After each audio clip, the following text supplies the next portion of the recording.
माझं हे लग्न झालं असतं ना तर शेखर आणि रेशमपेक्षा जास्त खुश आपण असलो असतो.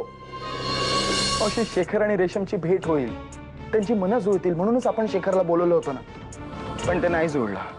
असो, मला फक्त एवढंच म्हणायचं, जे काय झालं ते चांगल्यासाठीच झालं. जे चांगलं झालं असं तुला वाटतंय ते सगळं तुझ्या बायकोमुळेच, असंच ना? तुझ्या बायकोचे गोडवे ऐकायला थांबलो नाही का मी इथे, समजलं? हे बघा, शेखर आणि रेशमचं लग्न मोडलंय, त्याला जर कोणी जबाबदार असेल तर ते फक्त ढांडगे पाटील. त्यांचा मुलगा शेखर आहे आणि अरुंधती नाहीये. पाहिलं तुम्ही सगळ्यांनी तिने काय केलं ते? अरे या दिग्विजयला स्वतःच्या ताटाखालचं मांजर बनवायलाही मागे पुढे बघणार नाही या अरुंधती. मग तू आणि रेशम लांबच्या प्रवासाला निघालात, प्लीज प्लीज ह्या सगळ्याचा अजिबात विचार करू नकोस. माझी पण इच्छा होती की मी तुमच्या सोबत यावं म्हणून. नाही अमर, ती तिची जागा विसरली आहे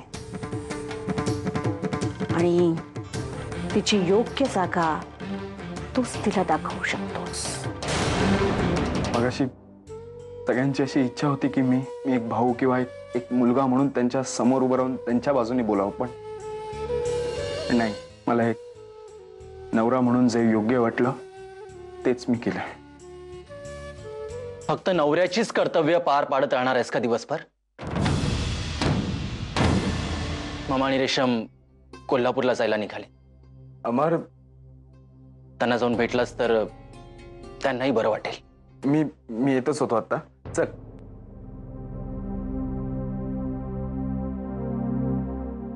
वहिनी, तू बाहेर नाही आलीस तरी चालेल. वहिनी, कधीतरी आमच्या घरात शुभ शकून घडू दे. आम्ही रेशमच्या बाबतीत जो काही निर्णय घेऊ तो योग्यच असेल अशी खात्री वाटते ना तुला? असं का विचारताय तुम्ही पद्मिनीताई? रेशम माझ्यापेक्षा तुमचीच मुलगी जास्त आहे. उद्याची वाट बघ, आम्ही येतोय. आणि हा, स्वागताची जय्यत तयारी कर. अगो ग, ममाचा फोनच लागत नाहीये. कधी येणार आहे ती? काहीतरी सरप्राईज देणार आहे ऐकल्यापासून मला ना राहवतच नाहीये. अरे बाबा, अरे कुठे आहेस तू? कधी येणार आहेस? आणि ते कोल्हापूरचं तुझं काम झालं का? तुझा तो मैत्र भेटला का? नाही हो, तो नाही सापडला. वाटलं होतं यावेळी माझी कोल्हापूरची फेरी फुकट जाणार, पण जाऊ दे, तो नाही सापडला. पण माझं नशीब मला सापडलंय. अरे बाबा, आता आणखीन काय घोळ करून बसलायस? माझ्या जीवाला घोर लागलाय बघ नुसता. अहो दाजी, यावेळी तसं काहीही केलेलं नाहीये. माझं नशीब स्वतःहून समोरून चालत आलंय माझ्याकडे. तुमची आठवण आली, तुम्हाला सांगावं असं वाटलं म्हणून फोन केला. चला, ठेवतोय मी. अरे पण कुठे आहेस ते तरी सांग.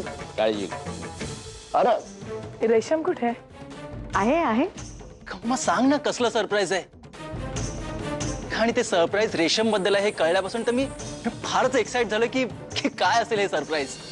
कोल्हापूरच्या कुलदेवीच्या आशीर्वादानं आम्हाला रेशमसाठी एक योग्य मुलगा कोल्हापुरातच मिळाला.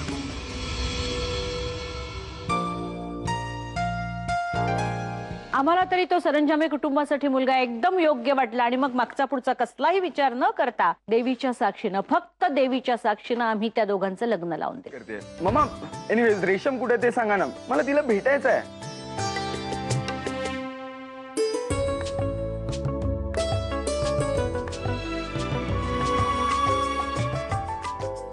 रेशम खरंच लग्न करून आलीये.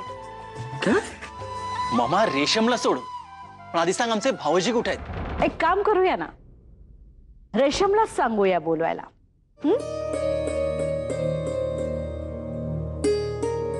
अहो, आत बोलत आहेत तुम्हाला, या ना.